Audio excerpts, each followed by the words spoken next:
Welcome one and all to the 11th episode of the Constitution in American Life with the Friends of Publius. Who are these fops? Well, first we have Professor Chris Kavanaugh from Bismarck, North Dakota, whose love of the Chicago Cubs and the Dallas Cowboys has earned him the title Lonesome Loser amongst his friends. But we signed Belly. Next is Professor Tim Moore, who is more comfortable in a two-belt and a wide array of the most modern power tools than he is in the library at the University of Wisconsin-Madison. And finally, we have the puppy of the team, the political scientist, James Michael Williams, whose idea of fine food is a bratwurst with ketchup. And of course, I am David Richmond, your host and moderator. So what have we learned since we last saw each other? Well, we learned that the great journalist and social commentator Tucker Carlson, that we learned from him that Russia is the place to be in the 21st century. Low crime, clean transportation, better and cheaper bread and produce, and an extremely popular national leader. Even makes Texas look second rate.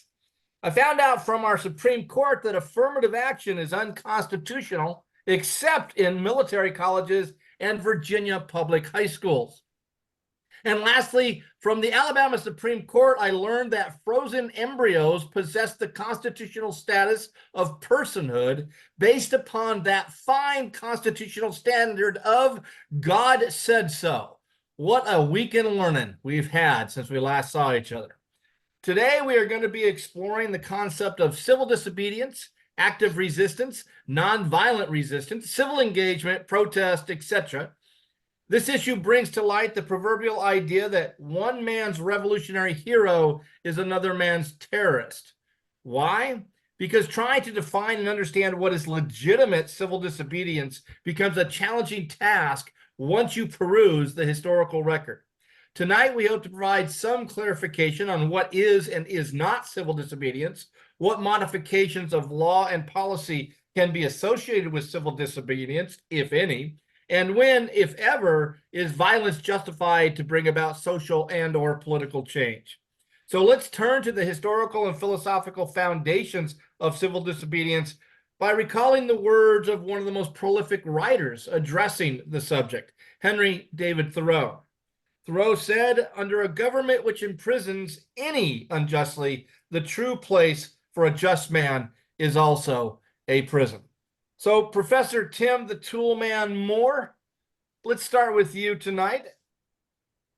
At the heart of the American character is a seeming paradox. America is a republic of laws, yet it has a long tradition of civil disobedience. Aren't these two concepts, principles, mutually exclusive? No. No. If you believe,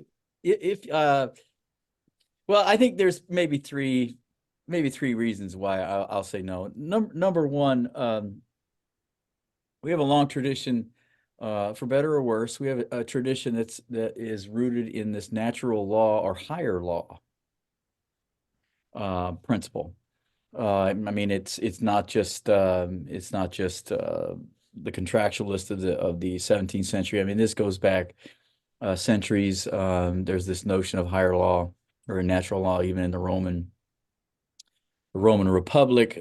So that tradition of there being this law that transcends social-based laws, sociologically based law here on terra firma.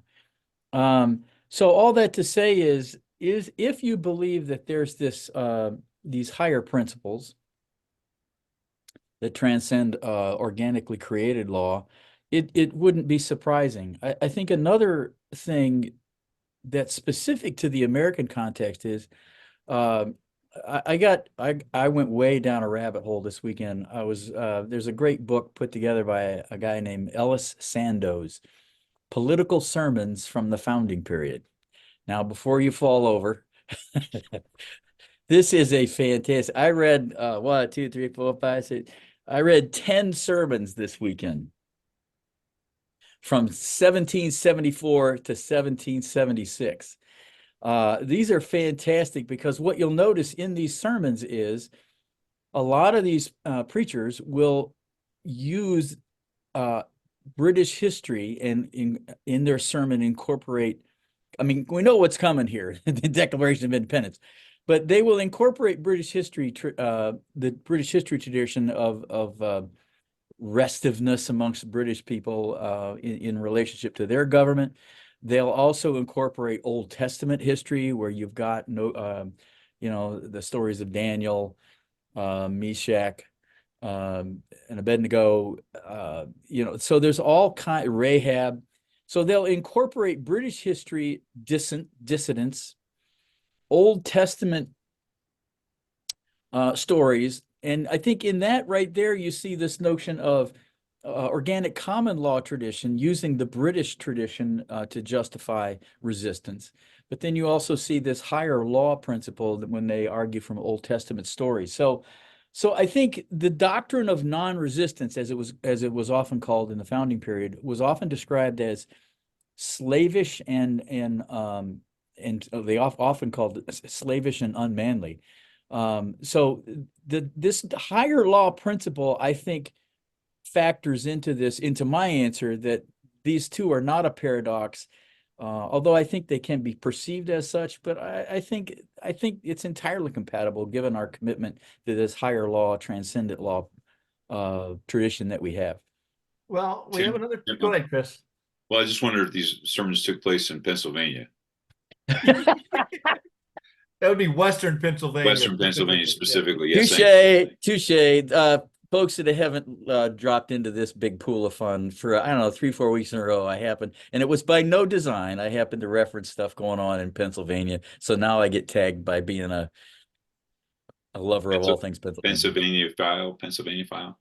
A lot of it was New England. Actually. Shocking. That makes sense. So you say there's this tradition of natural law, but we also have a constitutional tradition of written constitutions. Yeah. And I understand the role of natural law as a philosophical foundation, all right, of our political system and our political ideas. But the practical reality, Professor Moore, is that laws emanate from legislatures there. And if we allow for disobedience of written law or constitutional law because of our subjective interpretation of either the morality or the utility of that law, then we're a really dangerous slippery slope. Well, that does get you into some scary spots if you run it out to its nth degree, and that's why I think the Declaration also plays a part of this, because Jefferson mentions alter or abolish or a long train of abuses, which is critical. And you hear a lot of this. I think in having read all these sermons over the weekend, Jefferson's kind of secularized a lot of these sermons when he phrases it long trains of abuses, because that idea is in many of these sermons that, and even Witherspoon in a great sermon says, hey, folks, let's slow down. Let's not go. I mean, to your point, David, this could get us in some really scary spots. And even Witherspoon wants to temper that tendency for, I forget the exact phrasing, but he essentially calls it these crazy radicals that could go way out with this idea. But also, I mean, I'm going to push back a little on the premise of your question. You seem to infer that there's no room for individualized conscience. And I think that's, I mean, and that can be in a religious sense, but it also, I think, can be in a Lockean contractual sense, that there is this element of conscience. You can't bind the conscience. Well, okay, that you're right. That could get you in some scary spots. But all I'm saying is that tradition is there. And to your question, are these mutually exclusive? I don't think they are. There's an uneasy tension, but our history has shown us that we have these moments where people appeal to these consciences, individualized conscience, and they say, heck no. So well, I think even Madison said conscience was the most sacred form of property. Yeah. So, I mean, can I just add, I think it has something to build on what Tim's saying. You know, Locke's notion and the notion of a social contract. I mean, I think that there is something about consent that's important here. And I think some of the most kind of famous and what we might say in history, the most justified civil disobedience movements are when a group of people say, look, we're not being allowed to play in the game of democratic politics. So how can we consent to your rules when we can't participate? And I think that that's what the women's suffrage movement, obviously the abolitionist movement, the civil rights movement. I think that's why those stand out, is because they have that dynamic of kind of like a sense of unfairness in a democratic system. And it's one more thing about this, and Mike's comment about consent kind of brought this back to memory here. In about 5 of these sermons that I read, they reference this act in 1766 called the Declaratory Act. And they're spiritualizing that act by Parliament, excuse me. They're spiritualizing the result of that, where the Declaratory Act said that Parliament had the right to bind the colonists in all cases whatsoever. Well, that was an easy argument to make as unjustified tyranny, you know, and they justify it spiritually from the Bible, that these kinds of tyrannical things from, you know, Sennacherib or Nebuchadnezzar, you know, fill in the blank with any kind of tyrannical king that Israel suffered under. So it was interesting that they made this this consent and tyranny argument about the Declaratory Act, because it was to these pastors, it was clearly exactly like in the Old Testament, and therefore people were justified in resisting. So, Professor Kavanaugh, we've touched on it a little bit, but if we could refine this and kind of both broaden and refine, I don't know, a little Federalist tenure possibly, but the philosophical and historical roots of this notion of civil disobedience. And in my reading and preparation, and I probably should have known this, but I thought the term went back a real long time, only to realize that it is Thoreau that gives kind of a formal framework or identification of this concept, principle of civil disobedience. But what do you see as the philosophical and historical roots of this principle? Well, to bring in Thoreau, I mean, because he's going to give a lecture in 1849 called Resistance to Civil Government, which becomes the basis for the book that's published in 1866, 4 years after his death, that's going to be called Civil Disobedience. And, hopefully students are aware of the fact that Thoreau famously did not pay his poll tax because he believed it was going to go for the war in Mexico and the expansion of slavery, and he was opposed to that. So he's such a rebel. He spends one night in jail for not paying his poll tax. And as the story goes, Emerson shows up to bail him out. Ralph Waldo Emerson is one of his benefactors, and it's like, Thoreau, what are you doing in jail? And Thoreau says, Emerson, what are you doing out of jail? But I think it's important for the students to understand and this is how the term, and you're right, David, we think of the term civil disobedience, you hit the nail on the head. It really is Thoreau that gets the credit for coining that term. But when he's using the term civil, he's talking about, again, your relationship as a person to your government in a civil society. And what we tend to think of civil disobedience now, and I think what gets taught sometimes, is this idea that you have to do it civilly. Right, you have to engage in this protest civilly. So I think that's good for the students to understand that difference. But I mean, Tim touched on, oh my gosh, let's go back to the Old Testament. You've got a couple midwives in Egypt, Shiphrah and Puah, that don't want to kill all the male Hebrew children. And I'm sure some students watching this will be very familiar with the Sophocles play about Antigone, right, who is a fictional character, but I mean, she's under edict by Creon the king not to bury her brother, and but if her brother doesn't get the proper burial, he will not go to the afterlife, and so she defies the king, right? Tim, the slaughter of the innocents in Judea, Robert the Bruce defies the Pope. I mean, it goes on and on and on. So I mean, I'm going to include this in the resources, but a really interesting piece in terms of really fleshing out the concept of this philosophy. And it is really at the heart of it is law breaking. That really is at the heart of it. And it's the idea that, and I think Mike alluded to this also, when somehow you're excluded from the game, or you find it within your, and to use Tim's word, conscience, within your conscience, that this law or this edict, if you will, upsets your moral compass, and you take it upon yourself to not necessarily follow that law. Now, we tend to think in modern terms, I'm sure we're going to get to Dr. King here in a little bit, but the idea and that concept, that modern concept of civil disobedience, that you break the law, as Dr. King said, openly, knowingly, and lovingly, but you do it in a non-violent fashion. So there's that concept there. So the idea of people disobeying the law based upon their own moral compass or their conscience, if you will, that goes, my goodness, that's as old as mankind itself. Because there is that concept of higher law. There's something above this man-made law, even though we are a nation of laws and not men. So it goes way back prior to our existence as a nation. I'd like to ask Chris a question to piggyback off Dave. Because I mean, Dave's point was if we carve out a niche for personal conscience claiming higher law, the danger of that, potential danger of that. Oh, absolutely.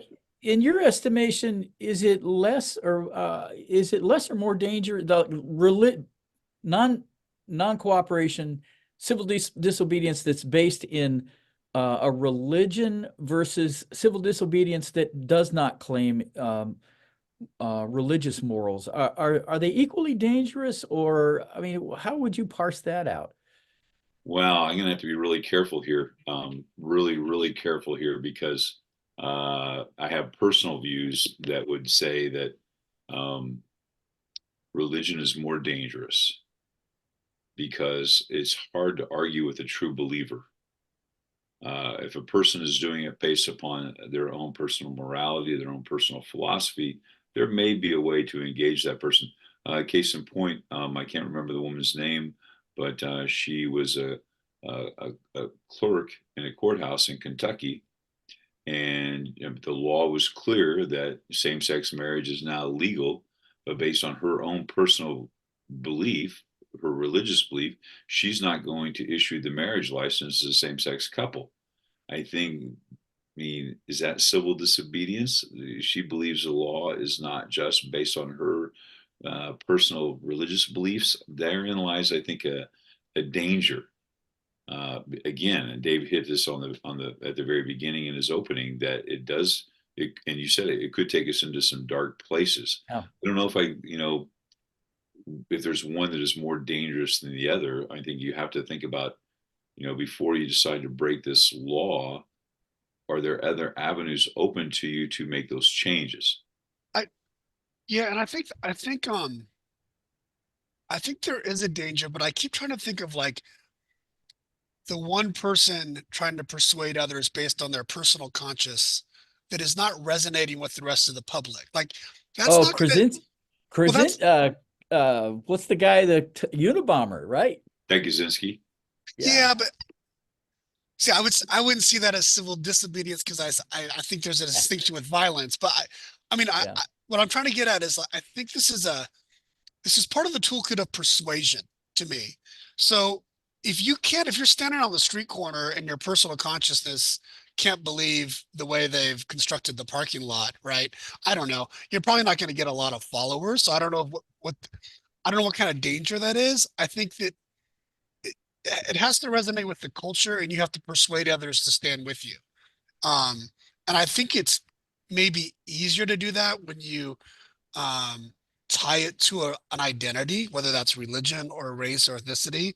But I think that would be the reason you would do it, to like get more people to follow. Well, I think, Michael, you would find that commonality with people. If you're talking about faith, you're going to find that commonality with people within that faith network that you belong to. So you may find that there. Obviously, this woman that was the clerk in the courthouse in Kentucky, she had backers. She had people that were supporting her in her legal cases. So there are going to be people there that will support that. But I'm not sure about that.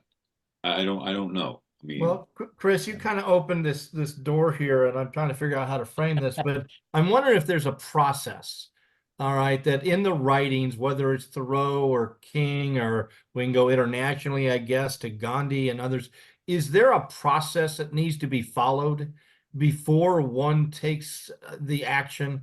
And I guess another way is the method that one chooses in disobedience and their motivation for active resistance, is that, are those items related to the legitimacy of the action? I don't think motivation is so much as methodology is. I think the students that are reading this and preparing for this statement will talk about the idea. Well, we talk about nonviolence, right? Nonviolence makes civil disobedience legitimate. That you don't try to evade the punishment, right? So, when Rosa Parks refuses to give up her seat, knowing full well what's going to happen, she does not try to avoid the punishment. Neither does Dr. King or some other civil rights leaders. You do it in a way that you don't destroy property.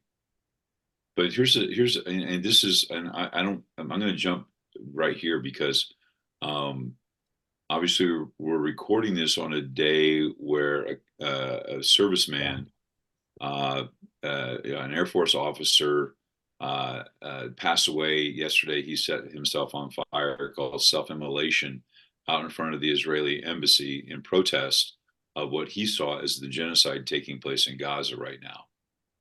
Now, here's the question, because, and I don't know the answer to this, is that violence? So when I think probably one that we're very familiar with is Thich Quang Duc, who was the Buddhist monk who set himself on fire in the Saigon Street in 1964 in protest to Diem's land policies in South Vietnam, which, by the way, completely changes our foreign policy and our support of Diem in South Vietnam. Does that qualify as legitimate civil disobedience because violence by doing harm to yourself? Or Gandhi's when you hunger strikes, can you do harm to yourself? Does that make it illegitimate because you're doing violence? Well, you have kind of, you've made that leap here, so let's go ahead and deal with it. Well, I get well there's before go ahead. Well, your point about process, I think, is important, David. And I don't know the answer to that either. Here's all I know is there's a guy named John Rawls who wrote a book called A Theory of Justice. And I think Rawls, if Mike, correct me if I'm wrong, because you're more in tune with this stuff, or Chris.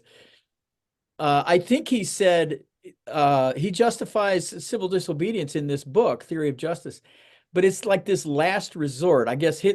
That's the Jeffersonian version for Rawls. Now, the question for, and I don't remember the book in great detail, but I don't know if he has a process laid out, and then civil disobedience is this last resort moment. But I think it's a great question about process. The required hoops before this is the end of the long train of abuses. I don't know. Well, and I'm having a brain fart right now. I don't know if it's Rawls or if it's, does King talk about it in the letter from Birmingham jail? Does he talk in any way, shape, or form about process? Yes. Yeah.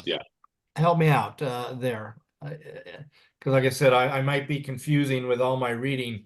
How does King explain this process? He says, and I just called this up here. He doesn't advocate for evading or defying law as a rabid segregationist would do.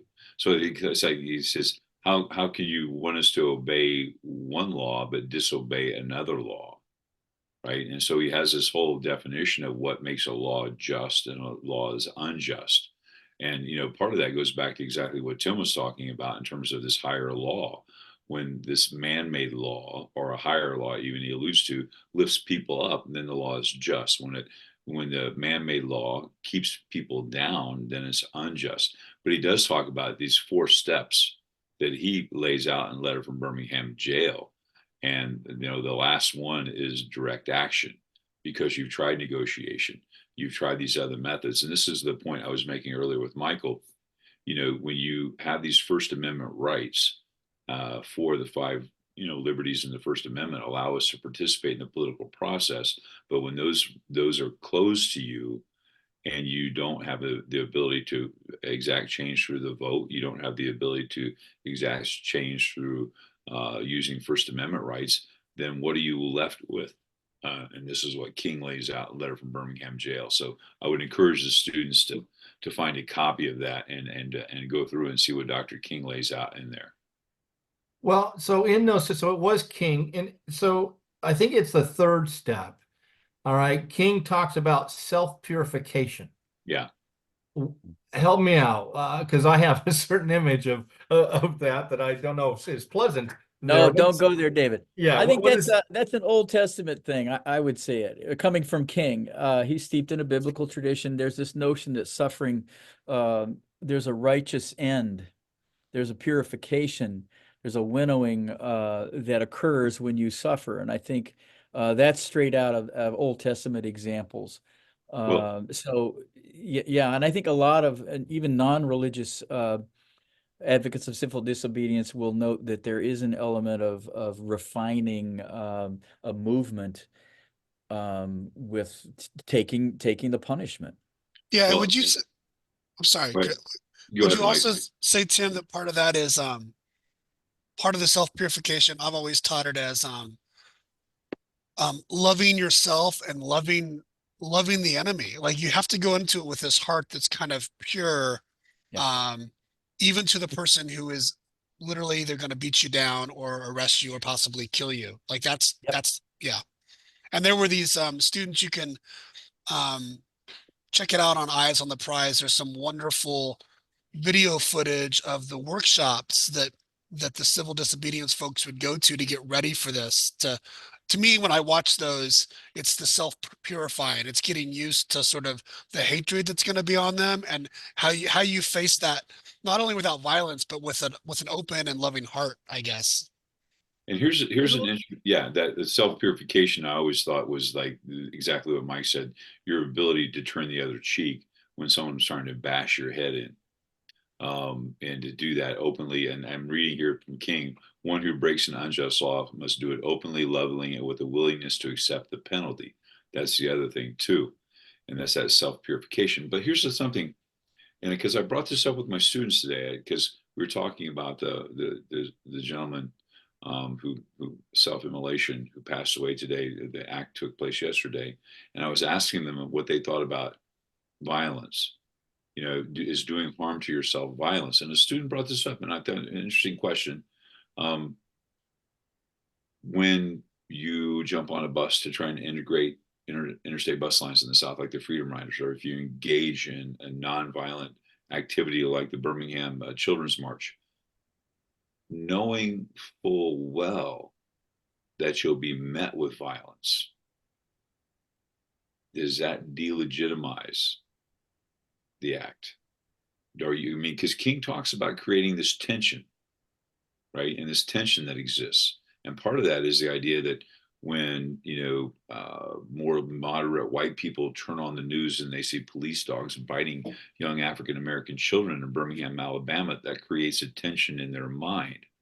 And that by not striking back, protesters and civil people practicing this, what we would call civil disobedience, maintain the high moral ground. As King would say, I will not let my oppressors dictate to me the terms I must use. But didn't King also say that there was the outcome of taking the heat, taking the punishment, also it certainly was, he argues, redemptive for that person himself, but didn't he also say that it was a serious message to those that needed to get that message, that it actually could purify them in me taking the punishment? So he talked about two kinds of purification. Yeah, but then again, that's the question though. I'm wondering, and I don't know the answer to this. Yeah. Is it legitimate when you instigate violence by being nonviolent? Yeah. I was thinking we we're going to get this a little bit later, but we'll just dig in now since we're digging in on this distinction of violence and nonviolence. Because I was thinking about the Nelson Mandela example that's really interesting. students through the 1950s, Mandela engaged in a lot of what we would consider civil disobedience. And we get to the early 60s, and he decides he's wanted for arrest by the South African government, and he decides to go underground. So he's kind of hiding, and he puts out this famous video, um, telling Black South Africans, look, we've been doing nonviolent civil disobedience for a decade and it hasn't worked. And at some point, we're not gonna like we're just not gonna be beat up and killed by this state without fighting back. And so there is a violent wing of the ANC resistance. Now, they really tried to keep that to attacking the infrastructure of the South African state. They weren't always successful in that, but it was this famous speech in Mandela. I'll put a link into the resources. I think it's in 1962, 63, where he basically says, it's legitimate because you've given us no choice. Like we're trying to do the confrontation. And I think the distinction there for me is that while King is dealing in the politics in southern states that is very authoritarian, he's still dealing in a broader nation that accepts democratic principles. And Mandela didn't have that going for him. He had no place to go where at all there was going to be any sort of democratic give. And so they decided they had to do something a little more violent. Now, as I understand it, all right, especially if this is, what they call integrity-based disobedience or morality-based disobedience, the argument is that you are disobeying an unjust law, all right, and that a violent reaction to your disobedience to an unjust law, if it's a violent reaction, it just adds further evidence of the injustice or the injustice of that law itself. And so, in fact, isn't that the point of civil disobedience, is to provoke a reaction? Isn't it to bring to the surface, bring to light the injustice, the immorality of the law itself? Well, I think that's why there was pushback to King by the mid 60s, because a lot of young Black civil rights that had, Carmichael and others had marched with King, and they said, you're assuming a moral conscience of America. I mean, to your point, David, that this poke in the eye will invoke a moral response. And I think a lot of young Black radicals said there's no morality here to sway to your viewpoint. So I think there's an assumption of moral conscience in King's framework that may be debatable by the late 60s. I don't know. But going back to the previous question about self-purification, part of that is, as you guys have said, is preparing yourself. Are you willing to pay the price here, whether it's a day or a year in jail, or whether it's violence? And if we look at the sit-in movement, right, that is, they know for a fact that they're going to provoke violence.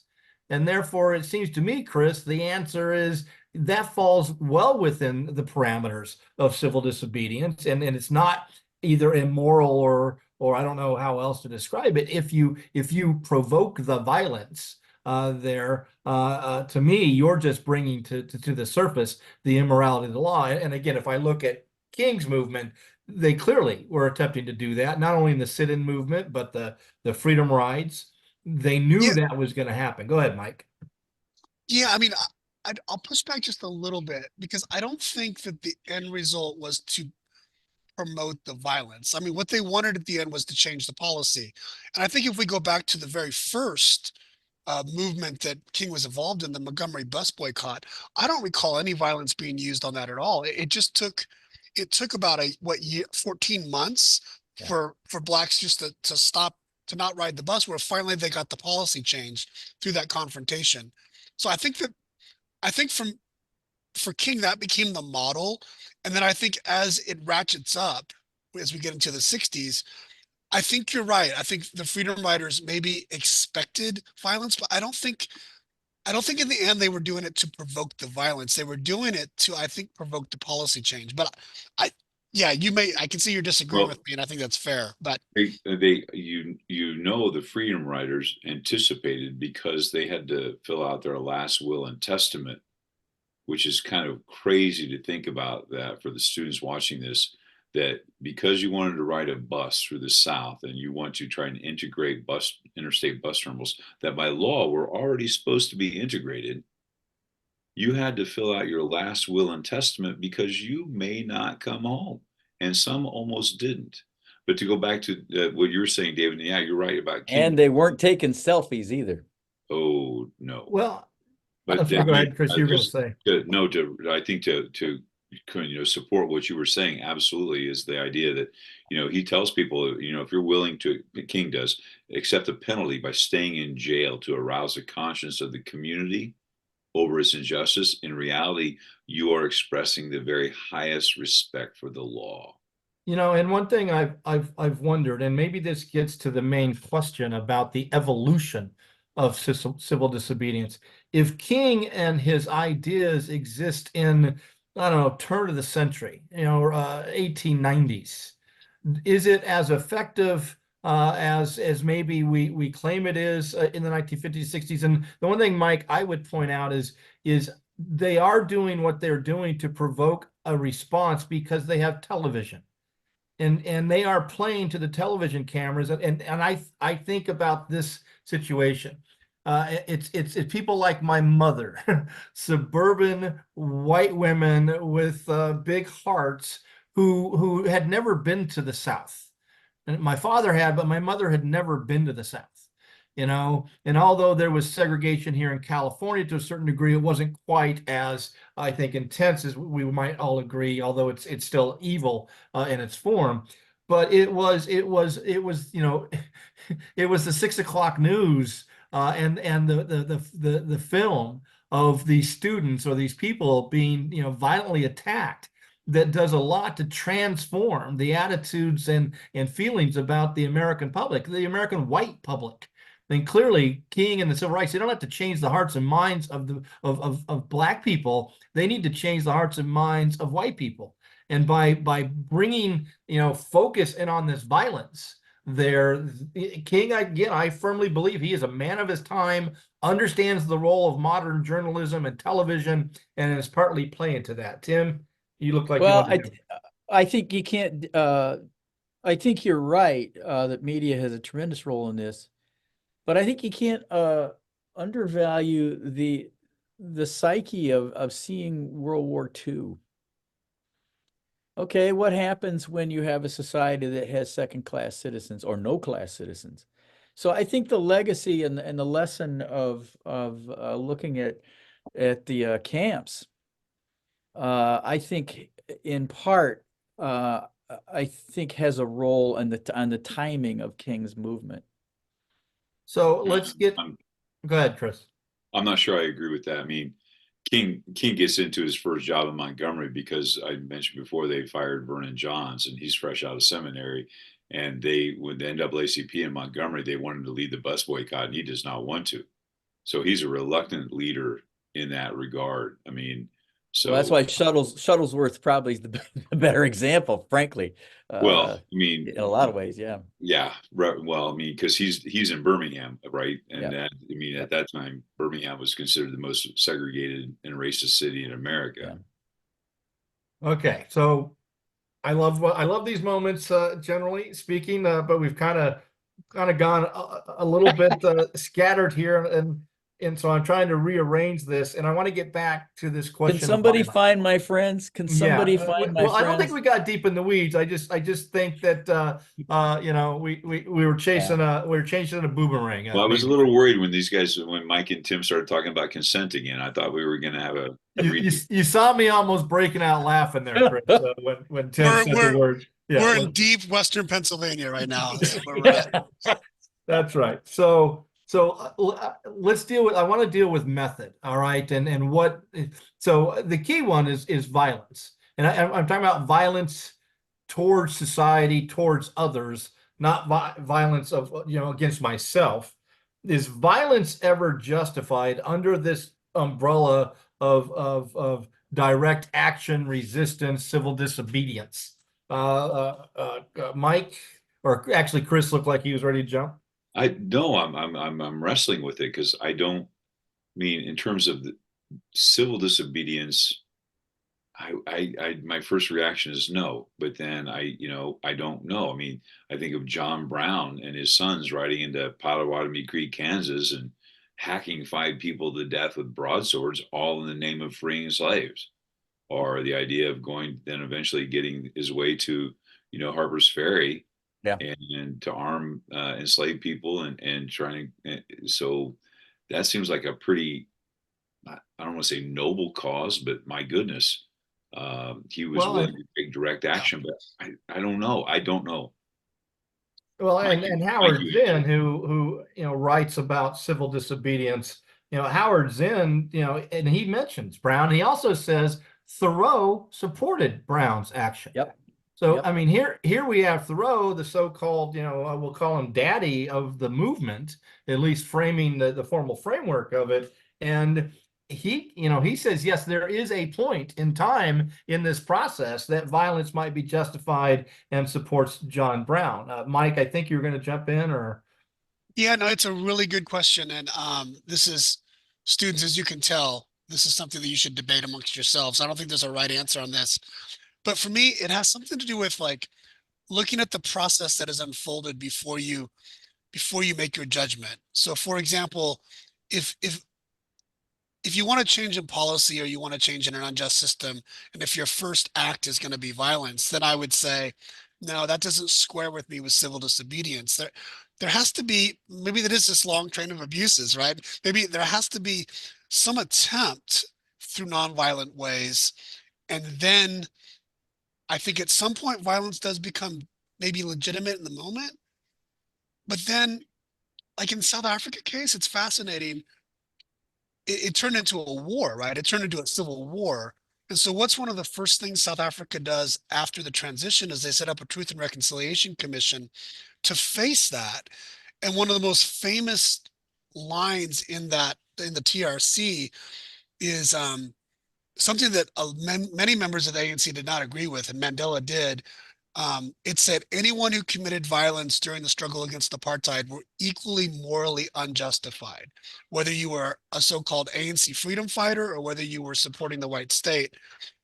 Now, they wouldn't have said that in the moment of trying to get their freedom, but after the fact, they kind of said, okay, we were all looking back, we all need to like look into our hearts and realize that what we did was not good for our society. Let's move on from that now. And I just think about the US, we've never had a moment I don't think at any point in our history where we've looked at the violence that many of us have undertaken maybe for what we think is a just cause. We've never had that societal moment of thinking about what the next step is.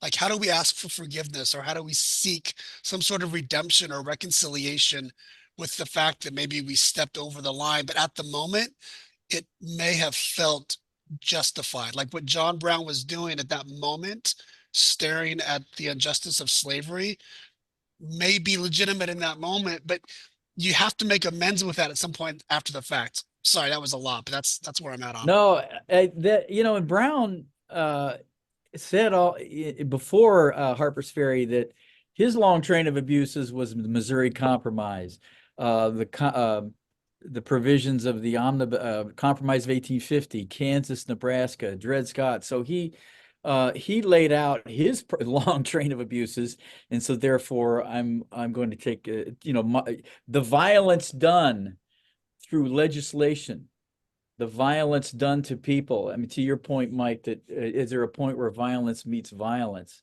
And Brown said he had a long train of abuses in his rationale. And he's also religiously motivated. Yes. He was, but we might think of today as a zealot. But I would then, okay, so what about the guys that dressed up like Mohawk natives, rode out to the Boston Harbor and cracked open a bunch of cases of tea and threw them into the harbor because we call them patriots? Now you're just throwing me red meat now. You're throwing So, I mean, but again, that's a classic question, because there is a field of historians that have said that movement started out as a movement of civil disobedience. and that the Tea Party is an example of that. Well, Well, if it was the big difference is the modern Tea Party has representation. They just don't like it. The original Tea Party had no representation. but yeah, Plus, but if it the was a folks at Boston went through a process. They had 30 days before it would be brought into the warehouses before it was considered accepted and then therefore taxed. And by the way, I would suggest the Tea Party was not successful because it led to the Intolerable Acts, which leads to revolution. Now, wait a minute. Now, a revolution does not equal policy change. So, but it's a well, great kind of. what if. Yeah. I mean, but if I was a shareholder in the East India Company, this goes back to the age-old question: one man's freedom fighters, another man's terrorists. So, and that's why students watching Yeah. this is such a difficult Well, question. but the Tea Party people saw the East India Tea Company not as a private company, but as a government entity because they were granted monopoly by Right. Parliament in the Tea Act. So, so this private and public thing often, I think there's some civil disobedience advocates that try to make distinctions between if it's directed at public property versus private property. Well, There's a distinction there. So that's a real squishy thing to sort that out. And I think the Tea Party and the British East India Company is a great early example of, is that a government entity because it's a monopoly created by Parliament? Or is it a private company? It's a great question. I think it was too big to fail before our modern sense Well, it was. okay, let's again dealing with this, evolutionary nature. Let's bring that forward, Professor Moore. All right. Ooh, And so ooh, not non-governmental institutions, violence against corporations. All right, or disobedience, breaking the law and intruding upon the private elements of a corporation. Does that rise to the level of legitimate disobedience? well, I think Occupy Wall Street. I think Chris's definition may be important here. Is it within a political context or is it in a private context? Now, I would say if we're working with Chris's definition, it doesn't fall in the category of civil disobedience because it's a private entity and not a part of the civitas in that regard. But again, I think sometimes the distinctions are hard to make. I don't know, Chris, use your definition and answer the question. I don't know. I mean, I think Yeah. of you think of people that are challenging corporations in terms of the environment. Yeah, the tree spikers. Remember the tree spikers back in the 80s? Yeah. Or Yeah. here's a question. What is the difference between someone that's sitting in the tree and someone that spikes the tree? And for students watching, I mean, there were people that were against logging companies, so they would literally put a spike through the tree, a metal spike that would wreck chainsaws, but it really wouldn't do long-term damage to the tree itself. But they would make the tree then really not valuable to people doing logging. But there were also people that would, camp out in these massive trees to try and protect them without doing damage to the tree or the property. Or you think there's a group students might look up. They're called ELF. They're called the Earth Liberation Front, and they set fire to SUVs. They destroyed housing projects that were going in and pristine parts of nature. So again, that goes back to the idea of destruction of property, which I see as a violence. Whether you're doing violence toward a person or violence towards property, I think it falls out of the line of what we would consider legitimate civil disobedience. See, if the Tea Party and if John Brown's raid are going to be, allowable, on the outer edges of this, then and again, to me, it all comes down to Professor Kavanaugh, to that fourth element of the letter, and that is, or the third element of accepting the repercussions, consequences. Is that okay? I'm going to, if I'm going to be in a court of law, I'm not going to try to make an argument that I'm not guilty. I'm going to accept my guilt there, and I'm going to accept the consequences. If those groups are willing to do so, all right, then I'm fine with that falling within the large umbrella of civil disobedience. I want to kind of back up for a moment. I'm violence is a challenge. What about boycotts and I don't know the word if I'm using it right. Disinvestiture, is Yes. that right? What about Yeah. those two? Do those qualify as acts of civil disobedience? You're nodding. I think so, but I think I could get some pushback on this. As I was thinking about this question, I was just thinking about like I was zooming out a little bit and thinking about um how this is all about power, right? And it's about trying to convince those who have power to give something up. And it seems to me like we think of the governmental authorities as having a monopoly of the power, and that's why we think about this in terms of government. But I think that if we zoom out and we think about the power of corporations or the power of Parliament giving a monopoly to uh, tea, or if we even think about the power of certain nonprofits in our society, I I don't know. Like civil disobedience seems to me is like you're breaking some rule. So I don't know if you're really upset with a nonprofit or a business and the law says you can't stand in the street to protest this business or this nonprofit, and you stand in the street to protest and you get arrested, to me, that still counts as civil disobedience. Whether, even though that action is directed at a non-governmental authority, if it's going at someone that that society believes has power and that you could get your policy changed by having people, I don't know, respond to that this group has power, then I think for me, it would fall into the umbrella of civil disobedience, even if it's non-governmental. You know, Professor Williams, that was very eloquent Shut up. and almost watertight. Shut up. Oh, here we go. Is my boat sinking now? No. I just have a simple question. Is economic activity, like I don't want to buy your soda because you're a capitalist pig dog, all right? I've made an economic decision to not buy your product. I don't know that private withholding or exchanging of goods and services and money equals the public part of this, the civil part. Of course it does. Of course it does. It's just private non-cooperation, private non-cooperation. Montgomery bus boycott. They don't ride the buses to go downtown. They put economic pressure on the people, on the businesses of Montgomery, and that's what brings about a policy change. But again, like I said, depending on how we want to define it, it is breaking a law or a rule. All right. What law did the bus boycott break? They didn't break a law. Okay, so it's not qualified as civil disobedience because they're not breaking a law. All right. Go ahead. I mean, I get, you have to break the law for it to be disobedience. That's the question, right? And that is my understanding of this principle. Is you're trying to bring attention to it. It's an unjust law. You break the law in order to show the injustice. All right. A boycott or disinvestiture, it's direct action. People are taking action to change policy, but there's no law involved. And so therefore it's not disobedience to the power, and specifically governmental power. That's my understanding.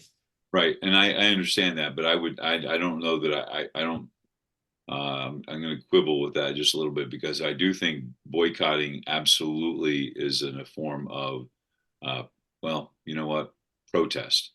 Disinvestiture, the BDS movements are a form of protest. Okay, can I ask you, Professor Kavanaugh, do you ever, as you I'm backing up a little bit as I'm thinking. So well, and this is to all of you. One of the things that we have to clarify with students, or I did for many, many years, is that protest is not civil disobedience. All right, as long as you are if you are following the rules or the law, and in most communities that's getting a permit, time, place, and manner. If you're with the, so the Nazis marching down. So let me ask you a question. Let me ask you, is a hunger strike civil disobedience? No. It's moral consciousness. It's like lighting yourself on fire. Well, lighting yourself on fire might be a legal problem there, depending on where you're doing it. But a hunger strike, that's not breaking a law. I have a right to control my body. I have a right to go So ahead, now Mike. that we've turned this into like a law school discussion, we're just going to go with hypotheticals. I'm thinking about Yes, Justice Breyer. yeah, examples of rent boycotts. If you feel like it's an unjust policy that the city has in terms of allowing slumlords or landlords to not take care. So I know this happens quite a bit in South Africa. I think it's happened in United States history at certain points. So you break the law, you refuse to pay your rent. Would that, I'm asking you, David, because I think, David, I really do think you're making some really good points to like push us to see where our line is. And I'm wondering, what does that do with where you're drawing your line of a rent boycott? Well, because there are specific legal, all right, statutes that deal with that in the legal system. And so, yeah, it is an act. If I'm doing it because I see it as injustice, I'm not going to pay my rent. To me, it's the equivalent of Thoreau not paying his taxes. Yeah. So again, and there is a legal statute that we're playing around with, to my knowledge. All right. When Cesar Chavez calls for a grape boycott or a lettuce boycott, all right, it's an economic transfer or situation that Tim mentions. But to my knowledge, there's no legal standard involved in that action.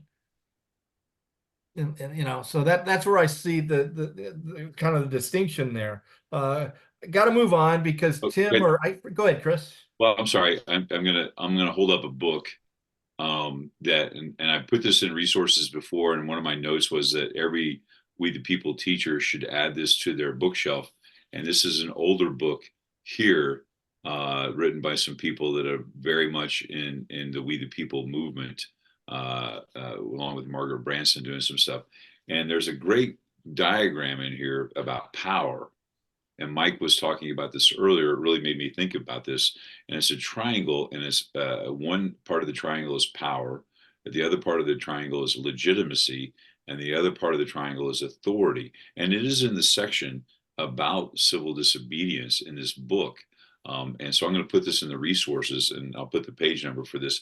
It really explains about the legitimacy of power and from where that comes, and the ability of people to push back against that power when avenues are closed to them, as we've been discussing. So a great resource for We the People teachers to add to their shelf. So Tim, I want to go. Yeah, I want to go. I think I can't remember if it was Chris or you who brought it up, but so we've kind of talked about the methods. I want to kind of focus on the actors here, and that is, can government officials who are charged with enforcing the law or carrying out the law, can they legitimately participate in an act of civil disobedience against the law? I think Chris mentioned the Kentucky clerk, all right, who refused to carry out the law when it came to marriage licenses. On a broader and maybe darker area, I'm looking at the sovereign sheriff movement, all right? And in fact, in my state, I don't know how many dozens of sheriffs, when California initially passed new gun laws, the sheriffs, from the Central Valley to the north, all said, we are not going to enforce that law. Is that an act of civil disobedience that's legitimate? Well, I think they're breaking their oath. So I think there's a legal precedent there. I guess the better question is, are they willing to suffer the consequences of this disobedience? So if we use the traditional definition of civil disobedience, that it has to be peaceful, public, and accept the penalty, I think the verdict's out, because we don't. I mean, does your hypothetical person, is he or she willing to go to jail? So I know that's a cop-out, but I don't know that I have the full story to answer. And again, that assumes we're using the 3P principle of civil disobedience. Are they accepting the penalty? If they are, I would say it is. Well, and one of the problems is how is the penalty enforced on sheriffs and other government officials? I know Right. with the Kentucky clerk there was a judgment, right? Or was it her? There was a court case? Yeah, eventually, and then she was Okay. then she was fined, and I mean, I think it was just actually just wrapped up not very long ago, even though it took place more than a few years ago. I mean, that's the slow process of our courts. So that's a great question, David, about the sovereign citizen or or the sheriff. You know, the idea that they're not going to enforce certain laws. I mean, think about what we think about sanctuary cities. I mean, are the term that's been used. I don't know if there really truly are sanctuary cities, but that term where you have cities that are not going to perhaps follow federal legislation. Well, it would be disobedience if the cities interpose themselves with federal officials. Then I think we've got game on. But cities refusing to use city resources to enforce federal law, I don't know if that qualifies. Mike, thoughts on government officials participating? Yeah, I think the students should distinguish between. I mean, it might be helpful to distinguish between elected officials and non-elected officials. So we do know that there are elected officials, John Lewis, Bernie Sanders, and others, who have engaged in protest and who've been arrested and been booked, and they face the consequences, and um, they didn't lose their jobs over it. I think for civil servants, it's a little trickier. And I think, yeah, as I was thinking about this week, I would lean on what Tim said. I mean, you have to be willing to maybe lose your job. I do think, I mean, everyone has a First Amendment right. I mean, if you take off your civil servant hat and say, okay, I'm going to go out now and act. So I think I think you should be able to do that in a democratic society. I do think there could be consequences, and I think you have to be willing to face those consequences. Well, it's So one thing to take off your hat and go out and as a citizen and protest or act civilly, but isn't it different if you're actually you're performing your job and you're not performing your job as an act of civil look, disobedience? yeah, look, yes, but this is what I mean, think about this. Think about think about between December and January 6th of 2020 and 21. And think about all the orders that President Trump was making to his officials, and a lot of those officials just ignoring him, right? Is that an act of civil disobedience? And Was it a legal order? I, well, this is where I kind of get on thin ice here.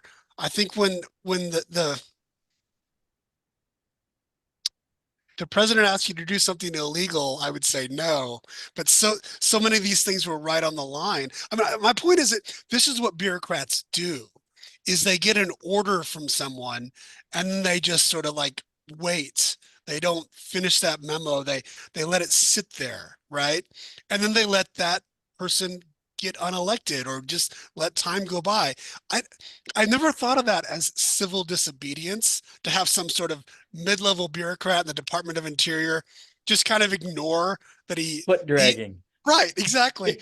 But it kind of it may. I mean, it's something for the students to think about. If you just really think that the policy change coming down to you is something that you don't want to have a part in, and if you can stop it or delay it, um, it could cost you your job.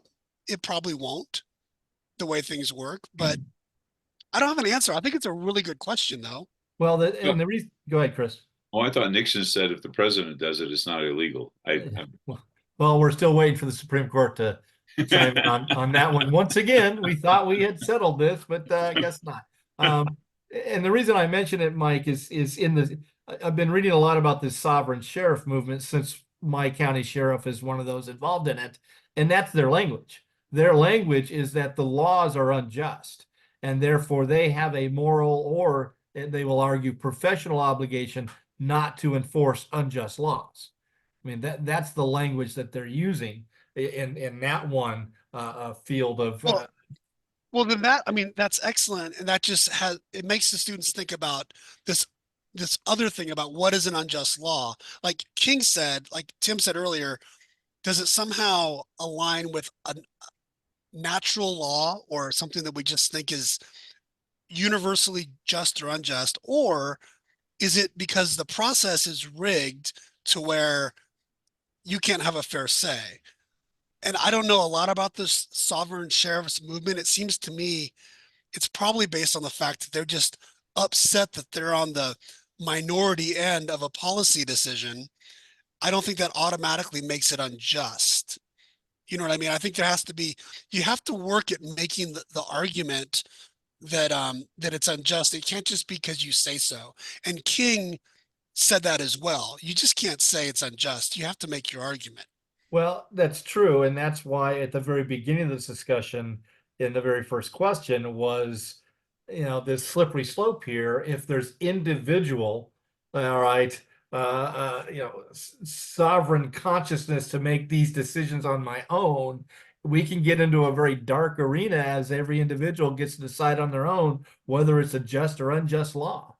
And that plays out as you mentioned, Mike, in this specific example of sheriffs. So our last question I want to ask Professor Moore is, how do we assess the success of a movement of civil disobedience?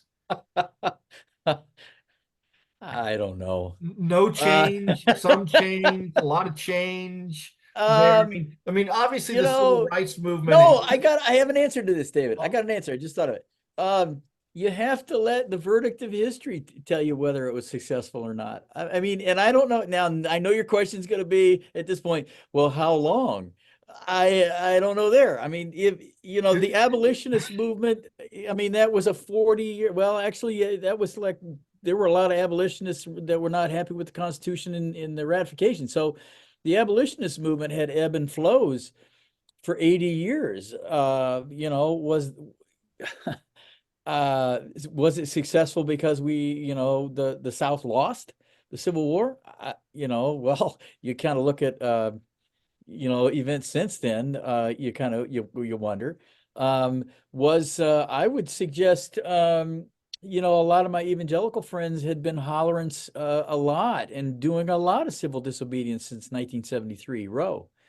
Has it been successful with the Trump 3 appointees? So I don't know how long the timeline would be. Maybe it is a couple hundred years that you look back and say, it was successful. The Silent Sentinels, how long did that take till we got a 19th Amendment? I guess my glib answer would be history has to tell us whether it was successful or not, and I'm not sure how long that timeline would be.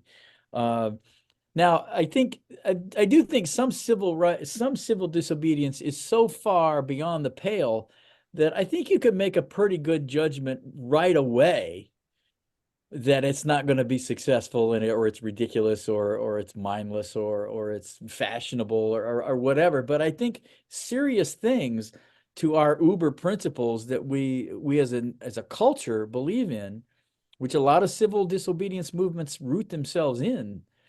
But I think those serious Uber principles, it takes us a while for us to determine whether it's successful or not. Chris or Mike, thoughts? Yeah, I'm not really sure. I mean, I guess you have to take a look to see what law is, which group is, they're protesting or challenging, or they're trying to bring attention to, and see what changes might be made to that policy or that law or long term. I don't, and I'm thinking of like, people throwing food, soup or mashed potatoes at great works of art, and trying to, bring attention to climate change. I don't know if that's going to win hearts and minds of people. But yeah, I think, time, this sounds like a Tim Moore answer. It depends. It does. Well, part of me is looking at history, and we can look, obviously the civil rights movement, at least, we can see a direct link between the direct action, the civil disobedience, and some change. I think the women's movement, the suffrage movement, we can see a direct link. But ironically enough, we can't see with Thoreau. All right, the daddy of them all, and I don't think that we can see it with the abolitionists. I mean, that's a good question, Tim. To what extent is the 13th Amendment a result of the abolitionist movement, or more so just the war itself and the victory of the Union there? But then again, the 13th. Well, not the Even 13th, but yeah. Go ahead, Chris. even with Dr. King, and obviously, I'm not, is Dr. King as successful without a Malcolm X or a Stokely Carmichael, or without other people that are saying, okay, you can deal with Dr. King. He's nonviolent. He wants to work within the system to try and bring about change. But there's some other people here that they're not about turning the other cheek. They're not warm and cuddly like Dr. King. And without that balance of say like a Malcolm X or a Stokely Carmichael, that I wonder if King is as successful then with his movement. I don't know. I don't know the I answer. wonder about this success thing. I was thinking in terms of like Latino, Hispanic, or in the 70s, the word was Chicano. If other movements piggyback off on the message, the methods of a different movement, does that equal? Because I'm thinking of like, I think it was L.A., David, that there was 15,000 kids in the late 60s that walked out of schools, and there's a lot of civil disobedience associated with Latinos for students to look into and ask the same question. So I wonder if one movement borrows, the Brown Berets, if they borrow methods from the civil rights movement, does that equal success? I just thought of it as we're talking here about the success question. I don't know. Maybe that is a tip of the hat to success if it's borrowed. Well, to sum up our program tonight, students and teachers, the most common phrase that you've heard tonight is "I don't know," which says a lot about the question, and it's also a rarity for this group to use that phrase so often. Well, you'll But notice it now. it didn't stop us from talking. Oh no, it doesn't. Yeah, it's "I don't know," but, and then we can go on with our insights. So to wrap this up, final thoughts, recommendations, gentlemen, for Unit 6, Question 2 here. Mike, what do you have? Yeah, well, I thought your questions tonight, and I know we didn't go down all of them, but the way you kept the discussion going, I think the students should really pay attention to that, because there are multiple parts of this discussion where it's just making arguments like what's unjust and not just. Is violence ever justified? What counts as a long train of abuse, right? And I think that what's interesting for me as I think about it is I know this question is about the United States, and that's where you should put your focus. But there is something like we've been talking a lot about formal written rules, but there's this informal cultural component to this that I think is important. And I think by kind of looking at other places, you can see how civil disobedience is done over different types of issues than we do here in the United States because of a cultural component. So we're kind of constrained in what we think is legitimate because of our own cultural sort of boundaries. And I just think that's interesting for you to talk about because those boundaries are constantly shifting. So I think there's some things that you might be thinking about, you younger folks, around civil disobedience that we haven't raised just because our frame of reference is a little different than yours. So I would encourage you to take these principles, but then to think outside the box about where your generation is on these things. Professor Kavanaugh? I don't know. Gosh, Dave is very astute. He's great questions tonight, and really good at poking holes in what we have to say, which is one of his superpowers.